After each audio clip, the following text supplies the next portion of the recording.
In front of me is Oukitel OT11 and today I would like to show you how you can set up screen lock. Begin by opening settings and scrolling down to access security and privacy. Then scroll down again to tap on device unlock and click on screen lock.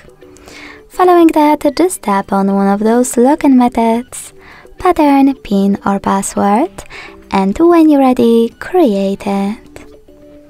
Then hit next at the bottom right corner, repeat it to confirm it and hit confirm. Following that, answer this question by tapping on one of the available options. When you finished, hit done. So now when I switch off my screen and turn it back on, I can see that pattern is required. Thanks so much for watching. If you enjoyed this video, leave a like, comment and subscribe. Bye!